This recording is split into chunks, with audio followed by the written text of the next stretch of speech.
Selamat pagi Pak, perkenalkan nama lengkap saya Marian Riani Saskianisa dengan NIM 1903030004, kelas A semester 3. Saya akan menjelaskan mengenai ujian tengah semester dari mata kuliah Teori Sosiologi Modern. Yang pertama, paradigma sosiologi. Paradigma sosiologi merupakan cara pandang dalam melihat persoalan atau fenomena sosial. Istilah paradigma awal mulanya diperkenalkan oleh Thomas Kuhn pada tahun 1962 dalam karyanya The Structure of Scientific Revolution. Paradigma merupakan suatu pandangan pokok mengenai persoalan yang dipelajari oleh ilmu pengetahuan. Secara sederhana, paradigma juga bisa dipahami sebagai cara pandang ilmuwan dalam melihat suatu persoalan. Teori-teori yang melingkupinya. Yang pertama, teori pendukung paradigma fakta sosial. Teori pendukung paradigma fakta sosial terdiri dari A. Teori fungsionalisme struktural. Teori fungsionalisme struktural lahir dari pemikiran biologis yang dikonsepkan oleh Comte dan Herbert Spencer, di mana masyarakat dianalogikan sebagai organisme biologis. Maksudnya, masyarakat terdiri dari organ-organ yang saling bergantung guna bertahan hidup.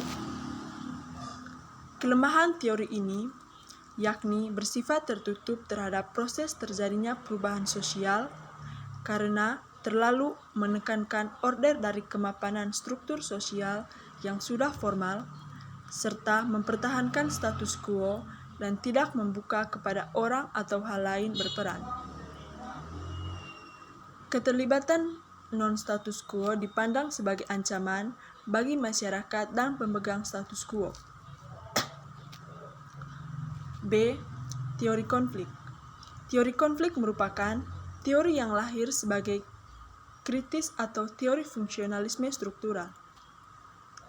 Teori ini dikembangkan oleh Marx. Pendukung teori ini antara lain George Simmel, Lewis Althusser, dan Ralph Dahrendorf. Konsep utama teori konflik yaitu dominasi, paksaan, dan kekuasaan.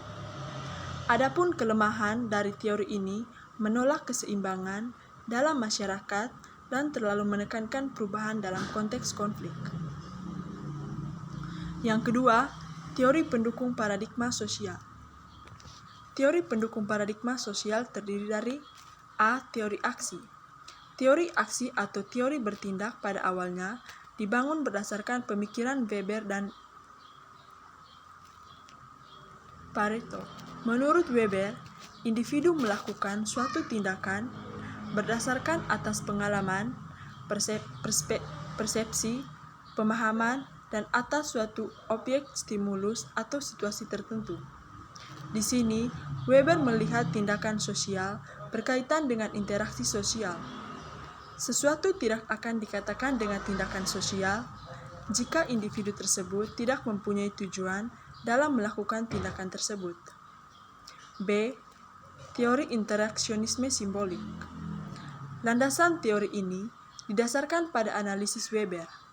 Teori ini memfokuskan pada pembahasan individu yang terkait pada hubungan antara simbol dan interaksi yang terjadi atau interaksi sosial mikro.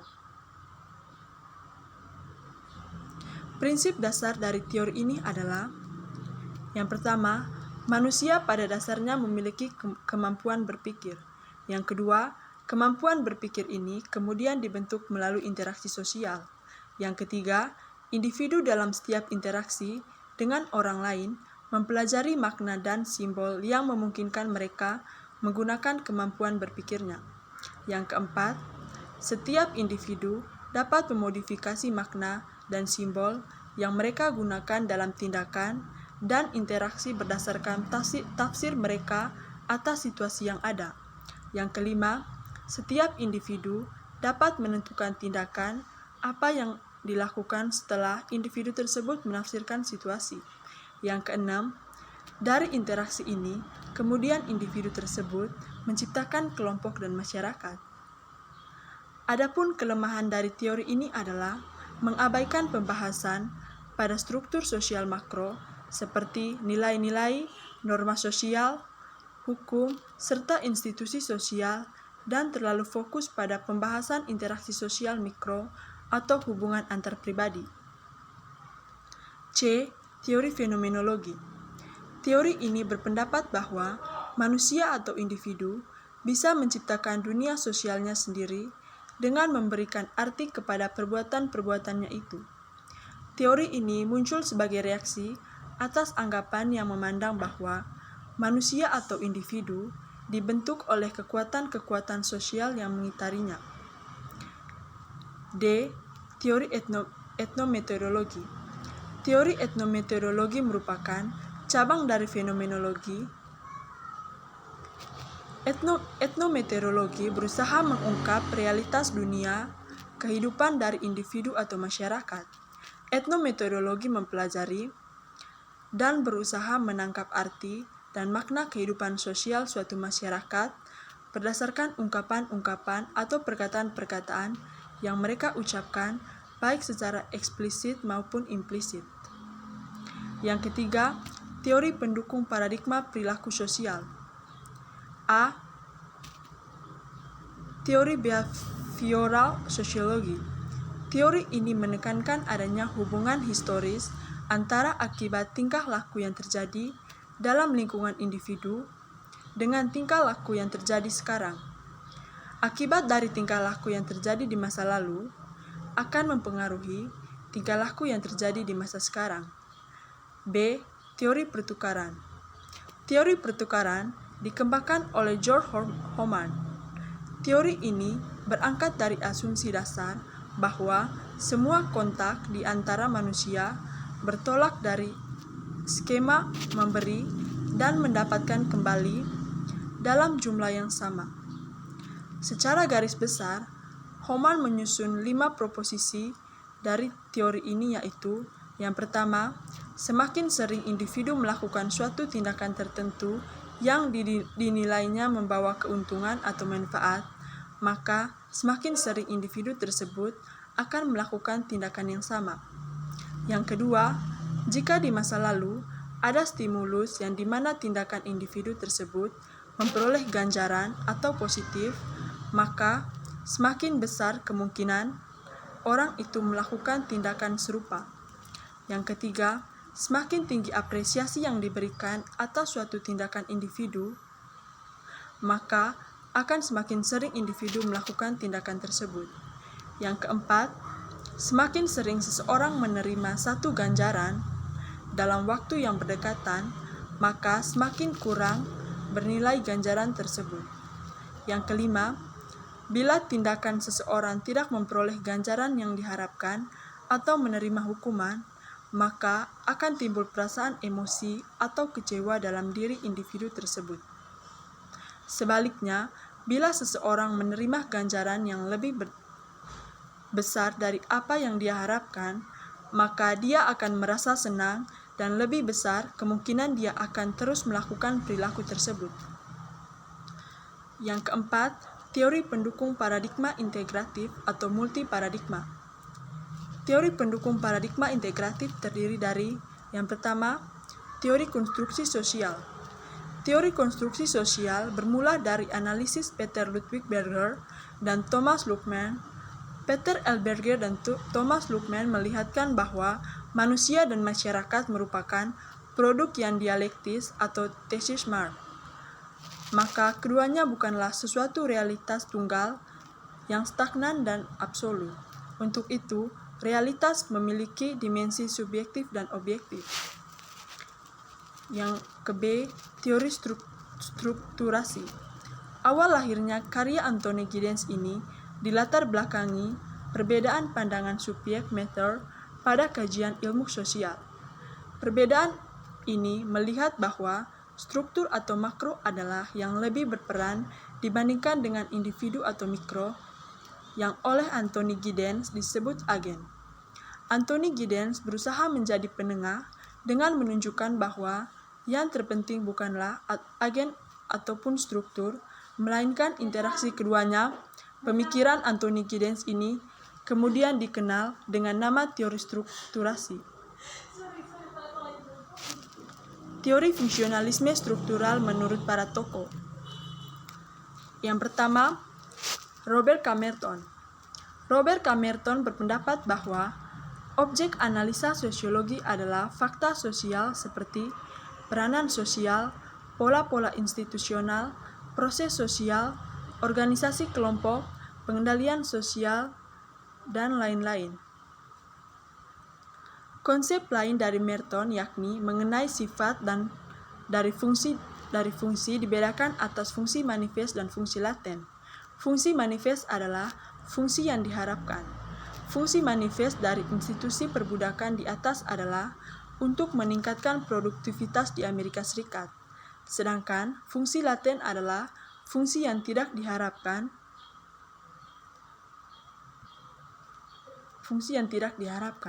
Menyangkut contoh di atas, fungsi latennya adalah menyediakan kelas rendah yang luas yang memungkinkan peningkatan status sosial yang kulit putih, baik yang kaya maupun miskin.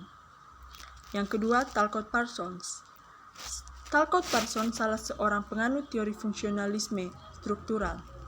Fokus penelaahan teori fungsionalisme struktural adalah masyarakat sebagai suatu sistem sosial yang di dalamnya terdapat struktur sosial atau institusi sosial atau stratifikasi sosial yang menggambarkan adanya status dan peran masing-masing anggota masyarakat.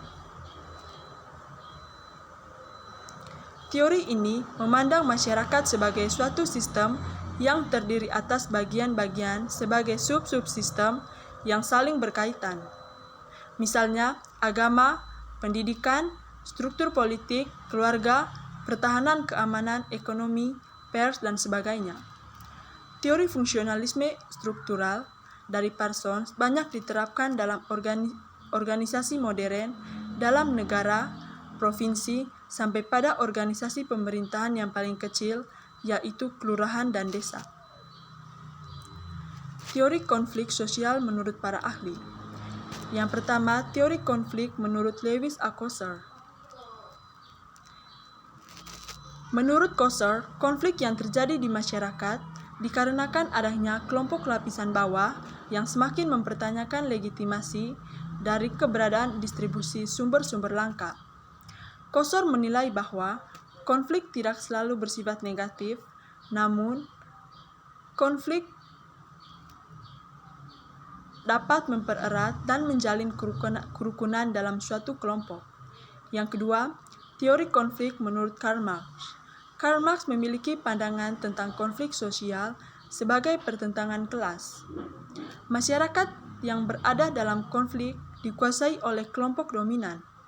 Adanya pihak yang lebih dominan, muncul pihak yang berkuasa dengan pihak yang dikuasai. Kedua pihak tersebut memiliki kepentingan berbeda atau bertentangan sehingga dapat menimbulkan konflik. Yang ketiga, teori konflik menurut Ralph Dahrendorf. Teori tersebut difokuskan pada kelompok yang berkaitan dengan kepemimpinan, ideologi, dan komunikasi. Dahrendorf tidak memandang masyarakat sebagai sebuah hal yang statis, namun dapat berubah oleh adanya konflik di masyarakat. Yang keempat, Jonathan Turner. Turner memusatkan pada konflik sebagai suatu proses dari peristiwa-peristiwa atau fenomena yang mengarah pada interaksi yang disertai kekerasan antara dua pihak atau lebih, dan Turner juga menjelaskan konflik yang terbuka.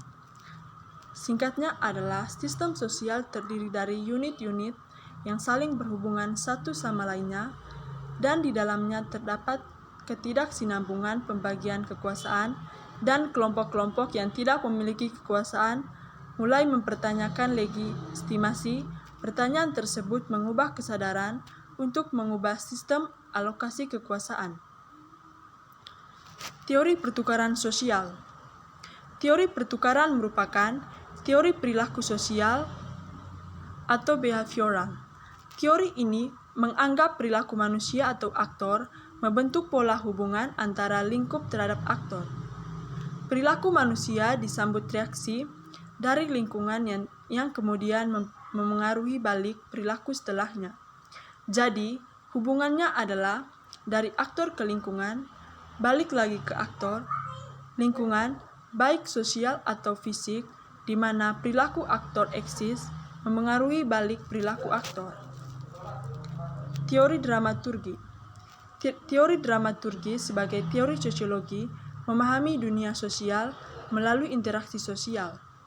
Erving Goffman mengembangkan suatu teori yang menggambarkan interaksi sosial sebagai sebuah teater. Erving Goffman melalui teori dramaturgi mencoba untuk membandingkan dunia manusia dengan dunia teater serta menggambarkan perbandingan antara manusia di kehidupan nyata dengan para pemain atau pemeran di atas panggung. Teori dramaturgi mengeksplorasi bentukan diri sosial, hubungan, dan kenyataan sosial melalui penggunaan bahasa dan interaksi secara mikroanalisis. Yang terakhir, teori interaksionisme simbolik. Prinsip dasar teori interaksionisme simbolik adalah manusia memiliki kapasitas untuk berpikir dan pemikirannya dibentuk oleh interaksi sosial. Dalam proses interaksi, manusia mempelajari makna dan simbol-simbol yang mengarahkannya pada kapasitas menjadi berbeda dengan lainnya. Makna dan simbol memungkinkan manusia untuk bertindak dan berinteraksi secara berbeda. Demikian penjelasan saya. Sekian dan terima kasih.